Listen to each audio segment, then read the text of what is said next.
your father was kind of a tough guy. Can you tell me some of those stories? Oh, God, Well- isn't it? Oh, we had a cousin who was being intimidated.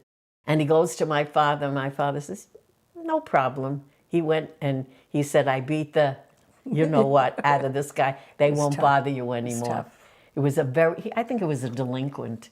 He was but he always did something, and he took pride in it, that he could help you even if it was a dangerous situation. But with the war, well, who knows? Well, you know, he was once with my brother Jerome, and he was telling someone that he was a prisoner of war in Germany. And after they left, my brother said, Pa, you were a prisoner. He says, so I lied. You know, but he embellished. At his funeral, Oh. the rabbi from the Young Israel said, Julia, well, let me backtrack. He told me he had this huge umbilical, I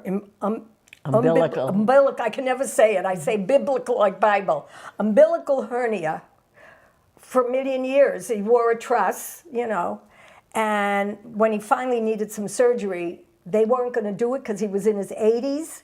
And 90s. was he in his 90s? And his doctor said, talk to this man before you say no. Well, they did it. They operated on what he had, and they also fixed that.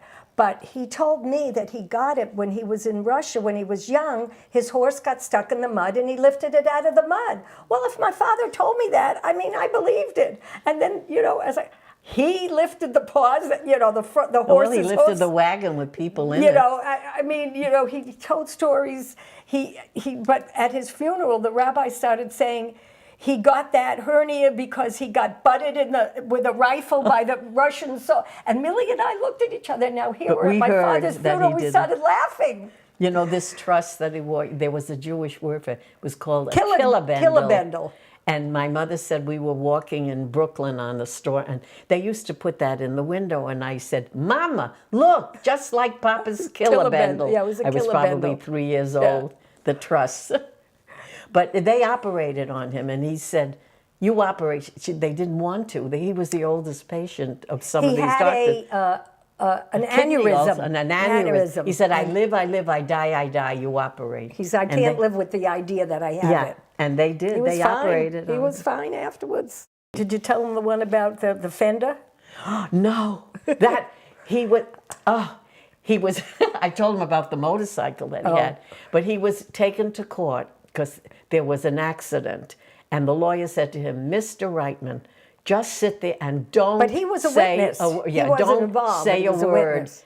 And the judge was also hard of hearing, and he had there was that time they had a horn like. They call that a trubka. A trubka, that's right. A trubka. That's right. So the judge had sympathy for my father, but then they called the defendant, and my father jumped up. The defender all smashed up. Because he didn't And that hear. was the end of the case, because the whole court just erupted in laughter, and whatever it was, he was okay. But I have people remembering that. Defender all smashed up, and that was it.